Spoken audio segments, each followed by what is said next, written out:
केजरीवाल के ऐलान के बाद उठे दर्जनों सवाल। क्या बीजेपी के साथ आपने कर ली है बड़ी डील? जम्मू कश्मीर से लेकर दिल्ली बिहार तक टूटा गठबंधन। क्या कांग्रेस हारने के लिए लड़ेगी चुनाव?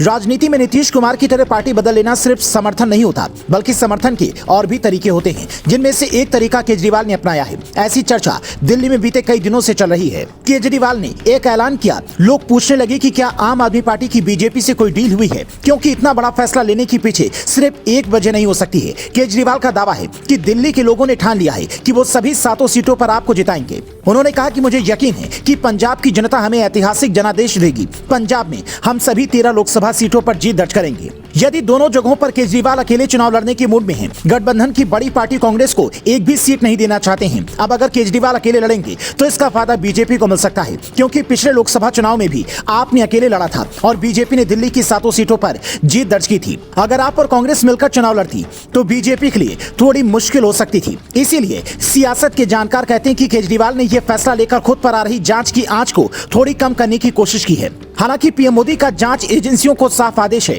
कि जिसकी भी गलती मिले उसे बख्शना नहीं है। इसीलिए ऐसी चर्चाओं के बीच में केजरीवाल को ईडी का छठा समन मिल चुका है, जिसमें 19 फरवरी को पूछताछ के लिए बुलाया गया है। अगर झारखंड के पूर्व सीएम हेमंत सोरेन की तरह बार बार केजरीवाल इनकार करते रहे तो फिर जेल भी जाना पड़ सकता है। हालांकि देश की जनता ये भी अच्छी तरह से जानती है कि कैसे सत्ता के साथ आते ही बड़े से बड़े जांच का सामना कर रहे नेता की फाइल बंद हो जाती है। केजरीवाल की राजनीति का स्टाइल ये बताता है कि उनका सिद्धांत कुछ खास नहीं है। वो जिस कांग्रेस के खिलाफ प्रचार कर चुनाव जीते, उसी कांग्रेस के साथ हाथ मिलाकर उन्होंने पहली बार दिल्ली में सरकार बनाई और तब कहा था कि बहुमत मिलेगी तो कांग्रेस से हाथ नहीं मिलाऊंगा। पर मोदी को हराने की मन्नत में दोबारा से ये काम कर लिया, जिसमें आम आदमी पार्टी और कांग्रेस के हजारों वोटर्स नाराज हैं। कांग्रेस कार्यकर्ताओं को ये तक नहीं समझ में आ रहा है कि आखिर गठबंधन का मतलब क्या है।